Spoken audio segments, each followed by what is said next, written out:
Time to check in with State Representative Tacky Chan of Quincy for our second Tacky Talk of July. Tacky, how are you? Hey Joe, good to see you. Good talking to you. Thank you for the rain. I know we're back on, it's Tuesdays, so we're back on Tacky Tuesdays.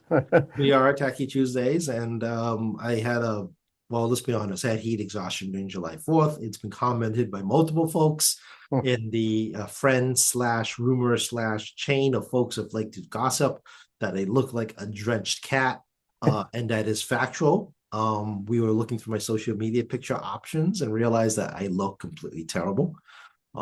As you guys are aware, July 3rd and 4th, there are local events. I did stop in on the House Neck Family Fun Day, talked to some folks for like 45 minutes, about 10:30, scorching heat. Same thing happened in Saturday, 9 a.m. Adam Shore. Congratulations to the scholarship recipients, as well as in Germantown for the 10 o'clock local parade and Gull Point Family Fun Day, which was very well attended. And the tide was coming in slowly, and we got a little bit of a breeze. I was getting a little comfortable, but then off to Marymount for actually 12:30 kickoff. I thought it was noon actually, but it was a 12:30 kickoff with a parade.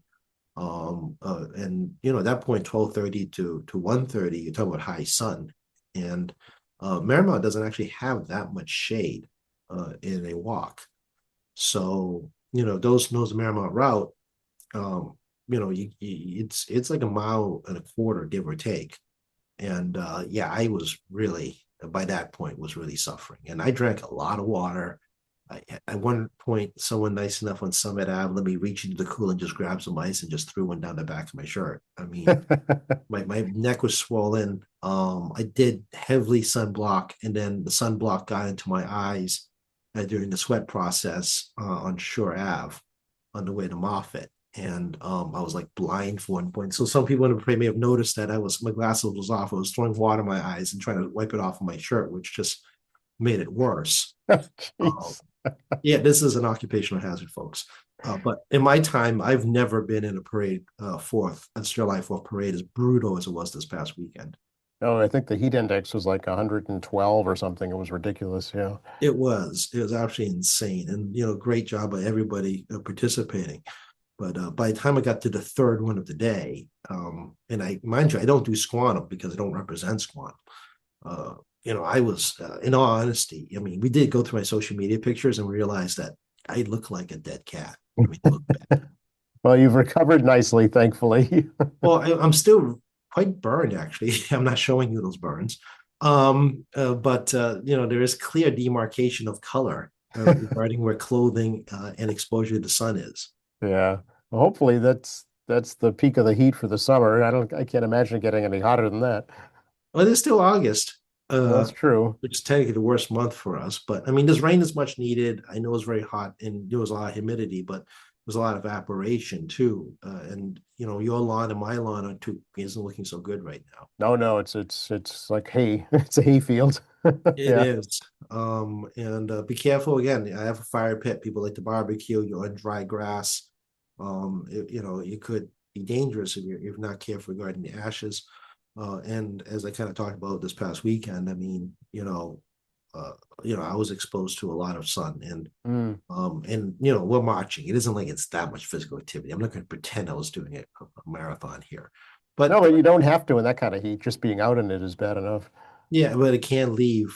I was down for the count on Sunday. Just trying to get over the heat exhaustion. Just kept drinking more electrolytes, eating things Yeah. like watermelon. So again, we warned constantly here during the summer months about the dangers. I did my best to try to mitigate between water, sunscreen, and electrolytes, and even then, that was Sunday was very hard. Yeah, absolutely. Well, as you mentioned, it is summer now. I'm curious about, I know that you'd advocated for some increased state police patrols on Quincy Shore Drive. Yeah, we voted for the budget. The governor has 10 days to sign the budget. We're still within the 10-day window. We do anticipate that the governor will sign that part of the budget. There's no guarantees the governor will approve our earmarks. I do understand, and I think we repeated multiple times, the unpredictability of the federal government come the fiscal year October 1. And the governor has expressed an interest in downsizing or hoarding money, depending how you want to frame it, on state funds, preparing for we're not entirely clear what's going to happen on October 1. because the federal government isn't exactly great in communication about that. So I don't know if she's going to decide to try to even shave the budget further than we actually shaved from her recommendation. She did that last year. She shaved off quite a bit last time. We restored some of it and left some of it behind. And she does 9C cut options if there is a legit revenue decline this fall. We're not sure what's going to play out exactly. Right. So we'll know around July 10th. Late Okay. day, they'll probably release the veto option. She may leave everything alone, or she may decide to cut some stuff. We do line item veto in Massachusetts. She does not have to veto the whole bill. She can pick and choose what she wants to veto. Great. Okay. And it is an election year too, so maybe that'll have some effect. Who knows?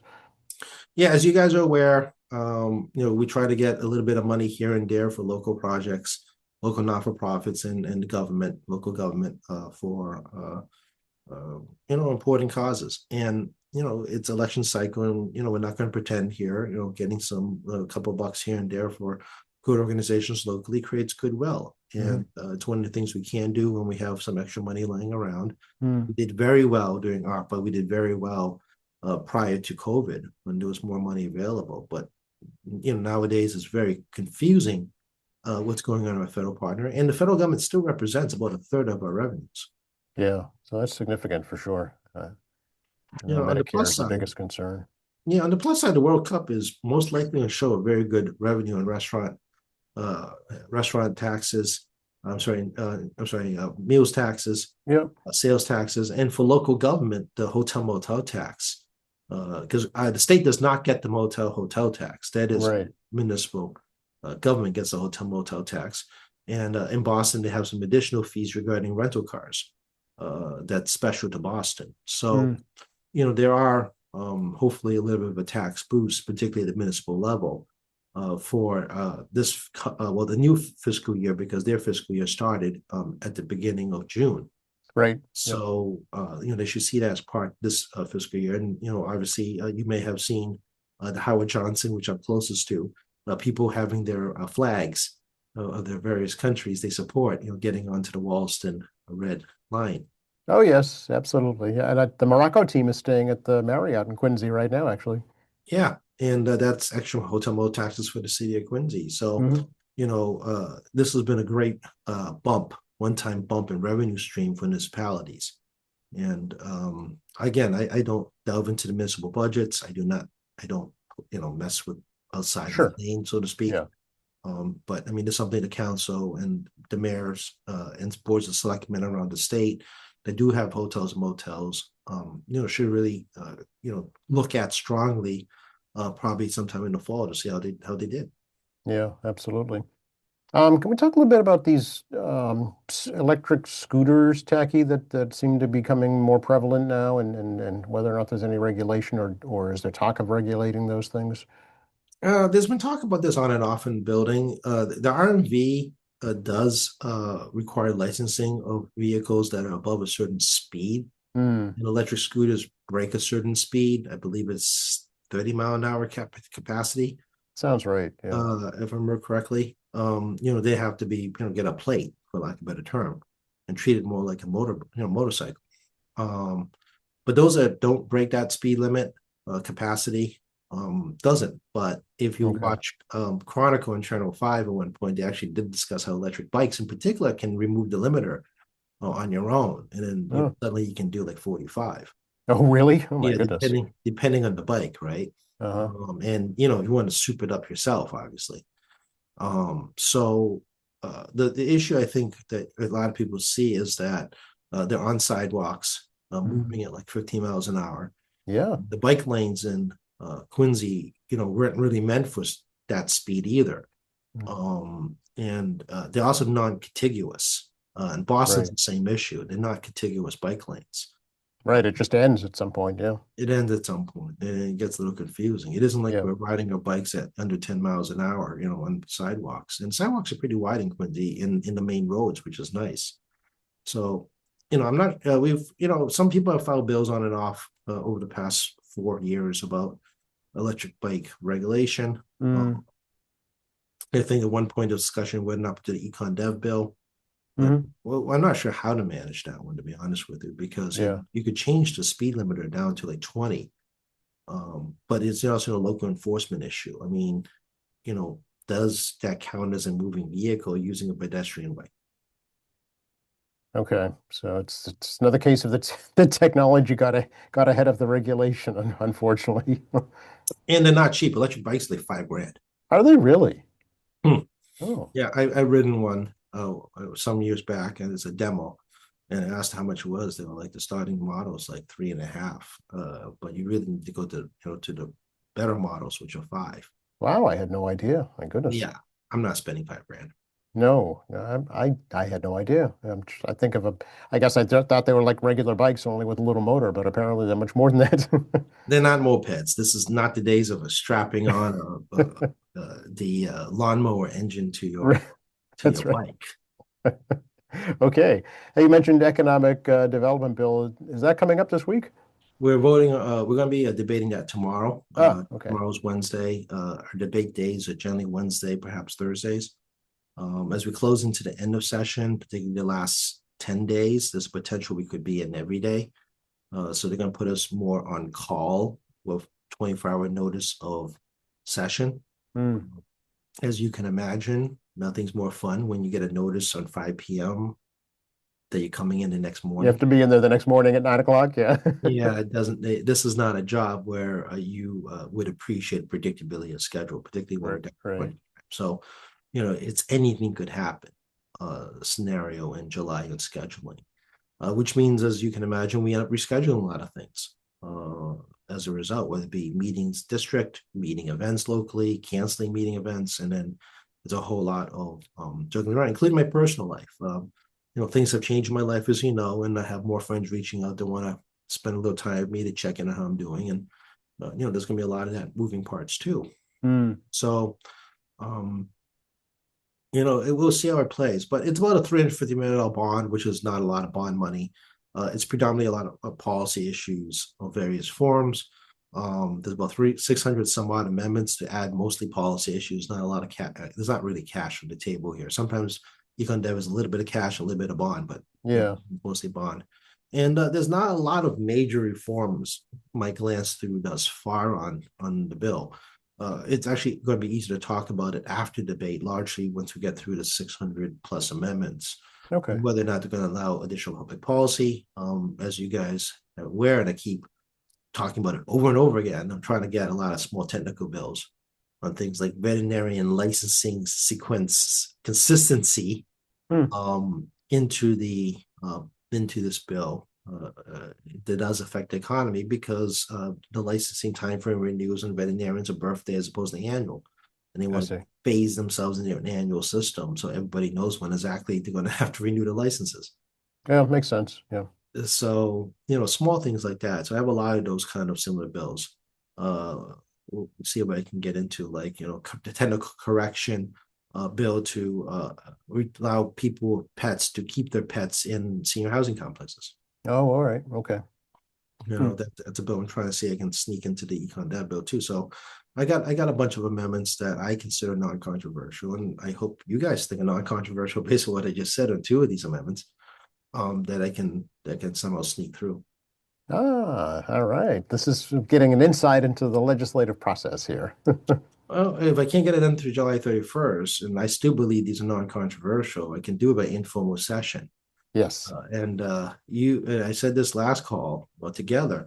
The amount of phone calls I'm dealing with between Christmas and New Year's, you guys have no idea. It's like trying to make something happen Right. between the holiday period. Although that's a risk because if there's one objection, that kills it, right? That is correct, which is why Yeah. we prefer to get things done by July 31st. Sure. Yeah. But it is one of those things. And, swearing in day, I believe, is like January 7th. So you actually have the holiday plus a few extra days after the new year to try to get something out of the state house onto the governor's desk. So, Yeah. you know, uh, people under the impression somewhat that, we don't do anything, there's no session. However, if you've been doing this job and you know how to do this job, there's other opportunities. It's just timing the opportunity correctly. Right. I think there's a housing bill still pending too, is there not? I'm not sure where that one is. Okay. The housing bill, there's a healthcare bill. Both of those are kind of sitting out there. Yeah. A couple of animal rights bills that I'm not quite sure we're doing either. There's a lot of unpredictability at this point. I had expected, for example, Econ Dev to be done in June, Mm. July. Much to my surprise, we're doing it July. Not unheard of, but for me, it's surprising. And I wish I had a better way to describe the schedule, but I truly can't explain how things are playing out. And Sounds like it's pretty haphazard, yeah. And there's an energy bill too, still out there. yeah, the Senate debated that last week. Finally, yes, I know. So it goes to conference. So Yeah. I know I keep repeating myself in the show, but conference committees do not have to report by July 31st. They can report after July 31st, and they can bring us back into session, Right. which again puts us back on call during a campaign cycle, as well as, perhaps you're on a holiday if you don't have a campaign. And the reason these rules were put into place, the policy reason that all things end July 31st, one of the reasons was to prevent shenanigans during Hmm. campaign season, where an incumbent could try to pass something locally or some funding Yep. going into the November election that the opponent will see as an unfair advantage. Right. Yeah. Like 2 days before the election or something. Yeah. Yeah, or well, these days a little longer because of how press cycles work. Right. You could time, let's say, a $5 million earmark as a small supplemental budget moving through for your favorite candidate, Hmm. and your opponent be like, oh, your political shenanigans, and Oh, they pounce right on that. Yeah. yeah, but I mean, people at home only hear the word 5 million, so Right. it creates actually somewhat of a disadvantage for incumbents. Hmm. Hey, let's talk about the economy for a bit. Sure, it's expensive. That's the understatement of the year. I think we were just wrapping up last week. We were talking about some of the job numbers that were coming in. Yeah, job numbers aren't bad. I mean, unemployment went from 4.3 to 4.2, but it's still very high throughout the Trump administration. Job creation has been happening, but they're very inconsistent. Every few months, they keep shifting around between government and healthcare and hospitality. And one of the surprises, particularly the World Cup in play, was that there's less hiring in hospitality. There was no Mm, spike in that. Government, particularly local government, has been a high driver for hires because of attrition. People just retire. hmm. And we saw that after COVID. There was a high mass exit of folks in healthcare and in government in particular. Yes. So both those sectors continue to hire. But there's a very stable in the sense that there's not a lot of new applicants for unemployment. These numbers could get revised again, as we know. Um, but people on unemployment has been steady. That's the number I'm always most interested in, is how many people are still on there. If the number doesn't move, it means that equal number in, equal number out, give or take, right? It's no Okay. precise number, but it looks like it's 1 million people, but it's 1 million people again. That's not off unemployment. That means anybody got on also got off. Yeah, right, because it's not growing, right? It's not growing, so there isn't like a massive growth on retention. People are still able to get jobs, and new people get on, so it's steady. Ideally, you want to see unemployment closer to 3%, which Mm, means close to maximum employment in this country. right. So it is concerning that the employment rate's over 4%, but it's really concerning about whether or not people are staying on unemployment longer, and I think that's the real question. Yeah, I can't help but wonder how much of an impact AI is having on that now. It's a really good question. Yeah, It's unclear how much, because those things is a gradual unfolding, right. and you really don't know until months, maybe years later. It's like how I talk about inflation. You don't see it right away. Hmm. Hmm. It takes time for that to unfold. So, AI is the same way. And, there is a statistic out there that, talks about the fact that a lot of businesses latched onto AI immediately Yep. the MIT study on this. And then within a year, they latched off of it because they didn't get the productivity they thought they would, That's right. Yeah. which can result in rehires if they were rash on implementation. Right. And people have asked me about AI stocks, or these, Open AI and Claude and other, Anthropic, all these other companies. And, I remind folks often that, we only have two operating systems, Apple and Microsoft. That's it. And we're only down to really one true word processor, Microsoft Word. Businesses and consumers aren't interested in paying for more than one product that does the same thing or similar. That's right. So, I mean, at some point down the road on artificial intelligence, there will be a consolidation, largely driven by consumers, that they're going to go in this direction, and that's it. And the other ones will fall to the wayside. It'll be merged. People may remember Beta and VHS, 9-track and cassettes, Yep. Laserdisc versus CDs. Sure. Consumers largely drive how technology changes. And sometimes when government changes things like fuel efficiency, consumers are now interested to get best value for vehicle based on fuel efficiency, regardless of what the politics of it is. I mean, you may think fuel efficiency is terrible, but most people like to save money. That's what it comes down to. It's they call it kitchen table politics, and it's really true. And it's very consumer driven. Yeah. As I just described, things that if you're old enough, remember. But this is going to happen with artificial intelligence. It's not going to happen today or tomorrow, but as it continues to unfold, I see artificial intelligence companies to consolidate based on what consumers want, and that's why I think it's really a crapshoot of how you're going to put your money down on this stuff, and talk to your financial advisor about this, regarding your risk tolerance and your retirement funds. But yeah.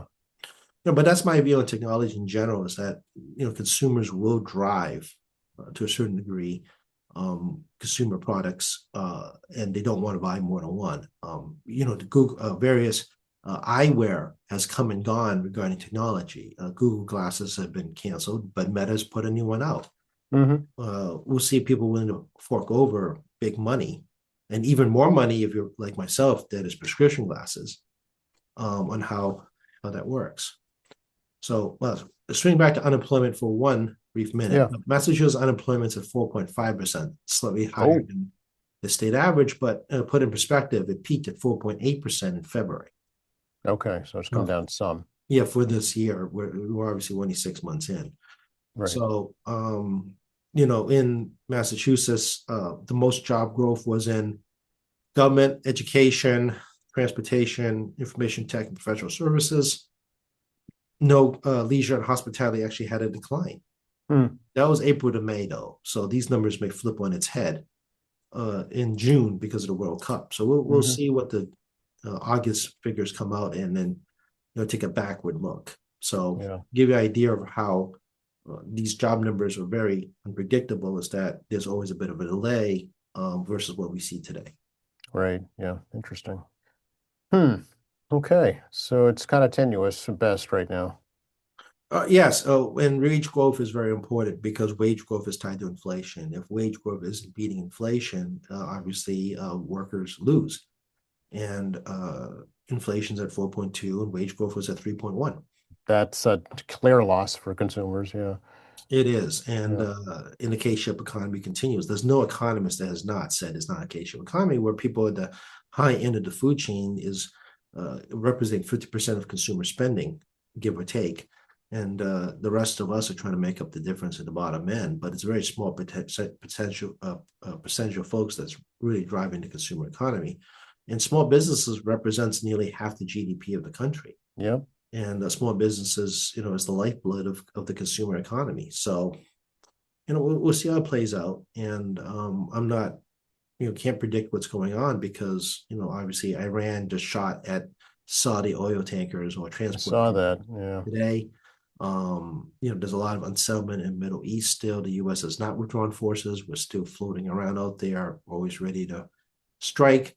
And there's so much global uncertainty and tension that actually has a ripple effect on energy markets and consumer goods. Like, I don't know when the aluminum price strike will happen because so much aluminum comes out of the area.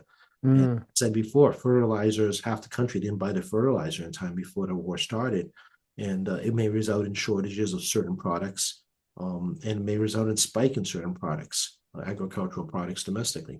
yeah, and I mean certainly gas prices have come down a little, but not dramatically.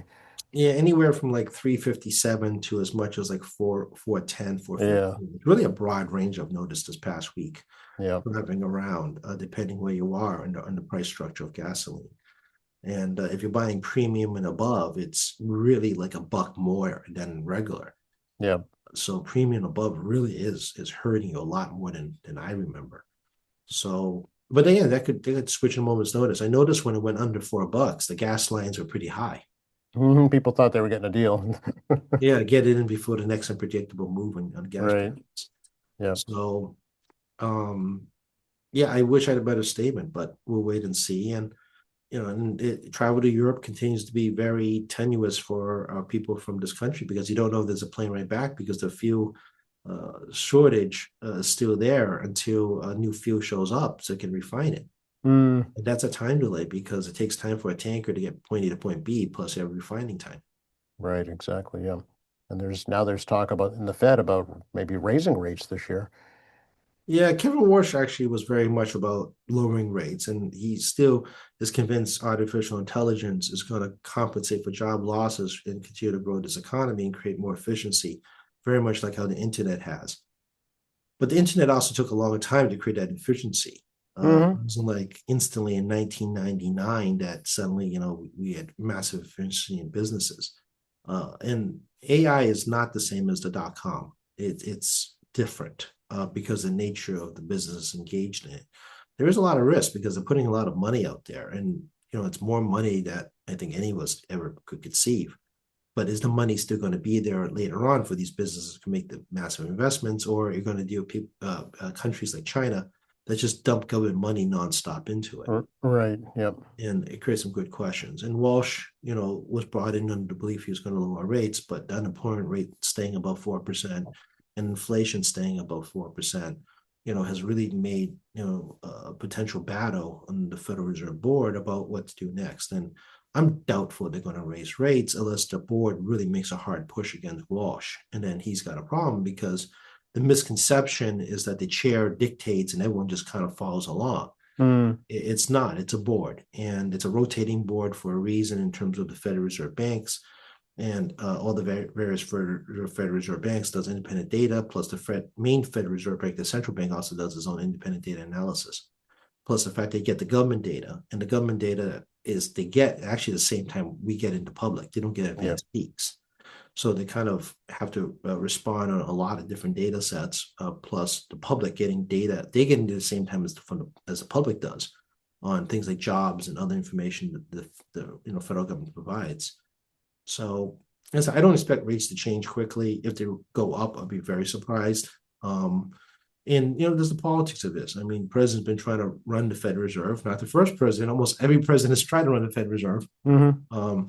But as I like to say, in politics, you're very moving, try to convince voters to go with you. There's the long term consequences, and whether you're willing to stand voter upset to try to prevent negative consequences down the road because you have to pay the piper. But Right. I can't speak for individuals, but everyone has a different opinion of how that works. Do I do something to keep people happy now, but I know we're going to pay the price later, or do I pay the price now and tomorrow will be it'll be more stable? But you know, it's generally how people do people actually think backward and forward enough as individuals. And obviously, I'm into business. I actually have to pay a lot of attention to stuff. Sure. But I mean, everybody's thinks differently, and it's elected officials. It's hard to gauge that because I do recognize that everybody's an independent individual thinker. Yep. So I see the DCR is out replacing sidewalks on Quincy Shore Drive. In parts of Fredericksburg Parkway, if I'm not correct. Yay! Are you getting your new street lights finally? Still working on it. National Grid has finally got the inventory up. They have underground electrical problems on Fredericksburg Parkway. I'm still very upset about this. anytime there's a major storm, it delays any opportunity to do that and to redirect resources away that could be used to help bring up the streetlights. The sidewalk is it's nice. I mean, there's a new sidewalk replacement isn't new. People may have noticed there's new sidewalks up in the northern side of Crenshaw Drive. That's Bruce's Party District. It's been an ongoing thing for years. Mm. Furnace Brook Parkway, heading towards Crenshaw Drive, they're getting new sidewalks as well. It's a bit of a mishmash for years between concrete and asphalt. Those that live near the intersection of Adams and Furnace Brook Parkway has received new sidewalks on both sides last summer. So it's great that we reached that part of the schedule on capital projects. Plus, National Grid on the state roads on Furnace Brook Parkway is actually pretty good. You got to be mindful of the fact that there's a high water table, so it's always going to be a little uneven. Right. But they did a pretty good job on that. And Newport Ave is not a state road. I do drive it too, and yeah, there's a little frustration there, but it's gonna work out well once everything's done. They only go as far as Furnace Brook, so it's part of the National Grid component. And I'm not sure if the city had extra requests to National Grid. I don't know that either. I'm not sure. Yeah, I don't know if there was a special request or not. So again, there's gonna be a lot of discomfort from folks, and I'm sure I'm going to get complaints because we always do on the process. But once things are done by default and hopefully done properly, it's done properly, I think people will be fine with it. Yeah. This is all part of that underground cable replacement project that was all the way from North Quincy up to behind the police station. Yeah. For refresher, there's an underground cable transmission line that goes through the middle part of the city. It was put in there, I think 51 years ago, the original cable. It involves, it actually has a liquid in cable insulation in there, so they had to rip up the road multiple times over 4 years, where they had to put a new cable, close it up for the winter, go back again. Then once they connect the new cable, so power isn't interrupted, then they have to remove the old cable, which is draining out the liquid and incrementally moving the old cable out. You can't just rip it out and just, lift it up. You have to cut, remove, and you have to drain. Right. So same thing, insulation isn't just like, we're going to cut through like 4 miles of road and just drop this giant cable. Right. It's all incremental. And then you have to, properly insulate these cables as well. And of course, we live in a saltwater area, so it has to be proper insulation. And that's why the project takes so long. And there was no interruption of power through the process. But as you can imagine, you got to get this thing in over many miles, then take the other one out over many miles, and make sure nothing goes wrong in the middle. That's right. Yeah, massive project. That's been for 3 or 4 years, I think. Yeah, it has. People don't appreciate it unless you lose your power because they screwed up. Right. Angry. When nothing goes wrong, you don't really appreciate it because you saw nothing wrong. That's right. Well, so far so good. Knock on wood. Yeah, and it's over 50 years old, and it was due for replacement anyway. It needed to be done. That's right. So a little pain in the beginning, and then hopefully some positive outcomes in the end. And success is not necessarily the road, but also very smooth and uninterrupted service. Exactly. Yes. You mentioned the attack on the Strait of Hormuz. We haven't talked a lot about the Russia-Ukraine situation in a while. Ukraine actually has penetrating deep into Russia. They are getting pretty feisty. Yeah. Yeah, they really brought the fight to the Russian people, focusing mostly on infrastructure. Drones, again, has completely changed how we combat warfare. We always talk about open border problems in warfare. In Europe, if you look at a map, there's no way anybody can secure a border 100% no matter what you do. So obviously, a drone attack is much easier to sneak through. Same thing on Russians trying to get through to the other side, trying to sneak their guys across the border on small numbers of drones. It's not like you're bringing a battalion in; you're trying to sneak over like 3 people, right? And then bring your equipment with you. And it looks like there's a whole lot of question marks about movement to the Donbass and whether or not the Ukrainians can make the push. Crimea has been called on lockdown already regarding Ukrainian attacks in Crimea, and the Russian Navy is pretty much useless in the Black Sea. and this, lack of a better term, spunky country using asymmetric warfare has really become a lesson for all countries and sadly terrorist groups Mm, how to conduct modern warfare today. And the days of saying you blew up someone's air force or navy has proven to be not the essential component. And they have like their own short range cruise missiles development in their own country. They're making their own weapons. They're not just buying other people's weapons. right. And they're innovating on very little money. A lot of short range tech, which in their case is fine. I mean, they're fighting a land war. But the fact they can penetrate past Moscow now to oil refineries is actually causing a gas shortage in Russia. Consumers in Russia is feeling the pain, like the rest of us regarding gas prices. And they're a pretty poor country. Russia is not wealthy. Mm, So, there is a lot of pressure in Russia right now on, the propaganda versus the reality. And the Ukrainians are claiming now they can hit Siberia, which actually has a lot of oil refineries and oil pumping stations in Siberia, which is part of the Russian lifeline on money. And the Iran war, the U.S. government had unintentionally, or maybe intentionally, I have no idea anymore, but I think it was unintentional, raised oil prices for Russia. So they got an infusion of cash for the war. But now they're getting, refineries hit and Russian people are paying the price for the first time at the pump for this war, and this can be pretty. I think the next year, going into next summer in particular, is going to be the big crunch. Whether or not there's a make or break here mm, on what happens next,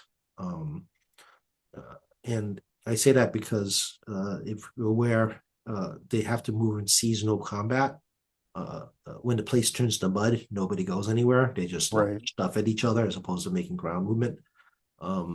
So we'll see how it goes. And again, Ukraine still has an air force somehow. It's not Yes. big air force, but as long as they stay inside Ukrainian airspace, they shoot down drones, missiles, and harass Russian fighters.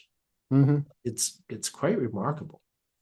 It is to see their fight for independence. Yeah, for Yeah, sure. and the Russians continue to hit civilian targets in Kyiv in particular now, and they're really just actually bashing civilian targets. While Ukraine has, I don't know if intentional, or unintentional, has hit some civilian targets. They're predominantly hitting oil refineries and infrastructures. Mm. So in the meantime, North Korea is rattling sabers again. They're looking for something. They always do that. I mean, when North Korea makes noise, looking for some kind of concession. But this Kim is a little bit tricky because they're not great at communicating what they're looking for. Right. And they're not happy with the Japanese, which is rearming. If you know your history in the Pacific, Japanese armament generally bad news for everyone around you. But this time, everyone around you is also armed to the teeth, so Hmm. it's not it was like pre-World War II. Um, and they're kind of being increasingly isolated. I mean, they're playing a political game between China and Russia, playing one off against each other, trying to get the best deal they can. And and North Korea continues to be a very much impoverished country with no real access to energy. Right. The whole place isn't really great for renewables, and it's too dark and cloudy, and the wind's kind of weird because it's all mountainy, and they have pretty much like the whole peninsula has no access to fossil fuels; it's all imported. And uranium is crucial in nuclear power plants to create more independence. But then you have the ability to create nuclear weapons, which is what they've already started doing. They've done their testing. So, their objective is to try to get, a ballistic missile, that can hit, somewhere a little further away than Japan. Right. And Iran had proven they can get missiles, much further away when they took unsuccessful shots at the U.S. military base in the Indian Ocean. I think the Hmm. Karag Islands. That sounds Um, right. Yeah. and even though the ballistics didn't hit the island, the fact that they had the capacity to get that far is concerning. And the North Koreans want the same capacity. Hmm. Hmm. Yep. It's global unrest, as they say, for sure. No, all it takes is one strike to scare a population. Yep. it's more emotional warfare, really. Yeah, exactly. Yeah, and what they're hoping for North Korea is that there's a continue removal of forces from the Pacific theater, which is a lot of it sitting in Iran right now, which creates more vulnerabilities for local. And then all countries have noticed that as a result of this war, U.S. munitions, including anti-ballistic missiles like the Patriot missiles and others, um, the U.S. is going to have to restock power our own, and may limit the amount of ability to others. And those guys already put contracts down to buy from Raytheon and Lockheed and others for this stuff. And whether the U.S. government wants to prioritize us first or dump even more money to the defense industry to try to ramp production. But I mean, a Patriot missile can take 18 plus months to build. Yes. Yep. You know, So, unless you go to a full wartime economy like Russia has, and we're not. And Russia's economy is completely dependent on this war. right. Government spending is the biggest part of the Russian economy, and we're not like that here, and I don't see that happening. Hmm. Oh boy. More questions than answers. And the NATO summit is underway today, actually. Yeah, Erdogan, the president of Turkey, and Trump has really kind of renewed the relationship. It's had some cooling and warming, but right now we're in a warm zone, and you may remember that the way out of the Black Sea is that canal is controlled by Turkey, Hmm. which they have blocked, keeping Russian vessels from coming into and out of the Black Sea, basically containing them. And obviously, the British control the Strait of Gibraltar, which meant, and then you got the Finns and Norwegians on the other side on the North Sea. So, what little Russian Navy has, they can't really move around easily unless they try to go through the Arctic Circle. So, Erdogan is still a key player, and he's proven himself a negotiator in the Middle East as well. And we'll see how whether they can cut a deal. And Turkey is a essential NATO member geographically, and also one of the bigger militaries in that area. Mm, yep. But you're also aware that Erdogan's government is not exactly the most open government, Right. and has a lot of suppression of its local population. So we'll see how it goes. Because if there's an attempt to um, create wedges in NATO, Trump could potentially try to create a wedge, but is that truly in the best interest of um, Turkey to find itself not with NATO, because it creates enormous security for them as well. Yeah, they're kind of like the gateway between the Western Europe, Eastern Europe, really. They're right there in the middle. Yeah, Istanbul, demarcates where Asia and Europe begins, Right. and I mean, it's arbitrary in some ways, but historically, that's the location for thousands of years. Hmm. And the Turkey and the predecessor, the Ottoman Empire, is, you're right, the crucial trade choke point. Now they're a national security component in terms of regional security. They're actually a very important partner on like so many different levels regionally. But also at the same time, though, they take a brunt, for example, in Syrian refugees.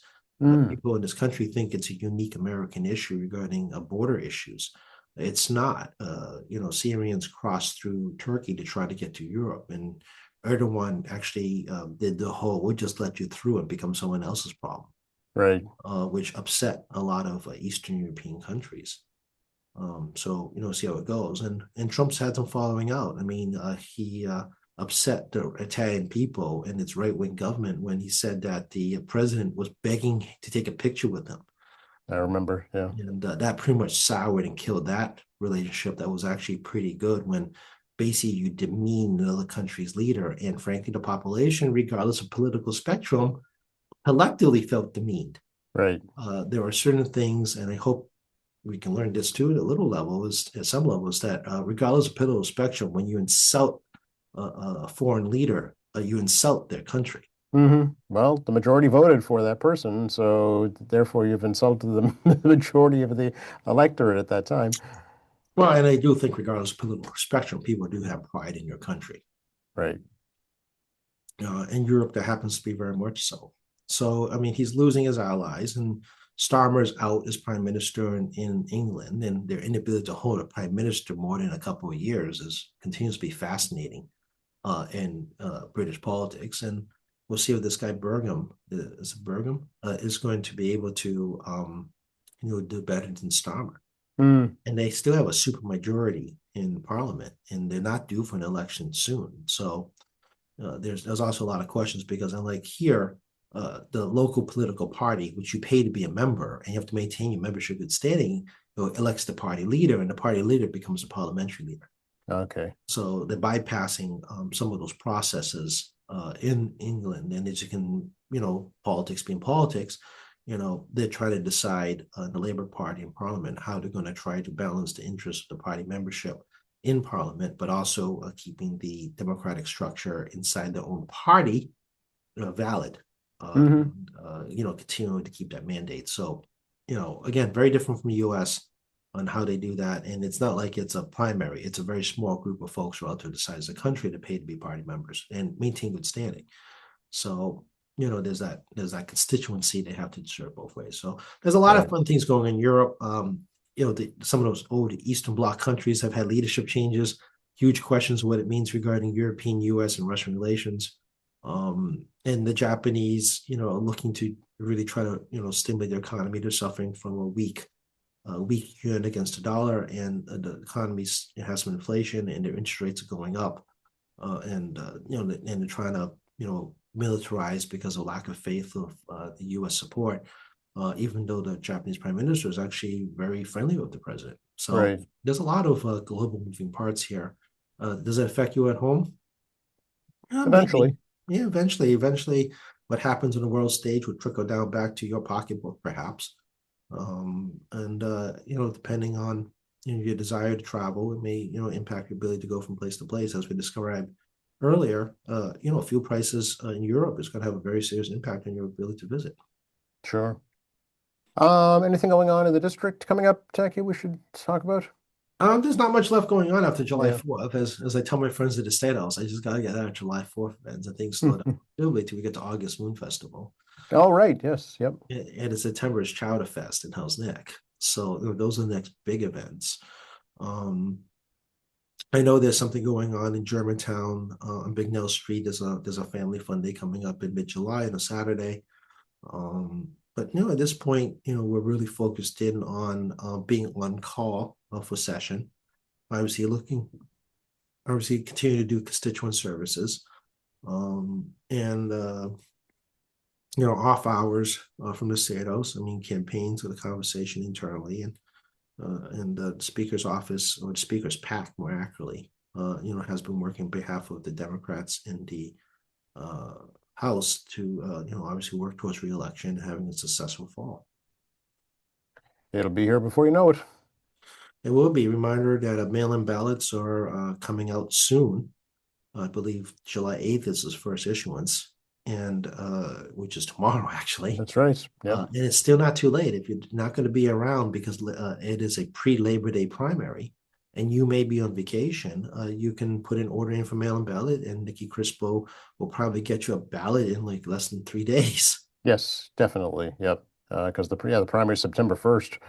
Yeah, and if you don't trust the post office, drop it off at City Hall. They'll be happy to help you out there. Or if you're having an issue with your ballot, very strongly suggest you visit the city clerk's people, and they'll walk you whatever in the primary. Thankfully, it's a primary ballot. It's not a final ballot when you still have, I think, 7 ballot questions. Yes. Or 8. 7 or 8, I think. Yeah. Yeah. So that's a whole different issue. We can talk about it if we get to the final. But yeah, the primary is September 1.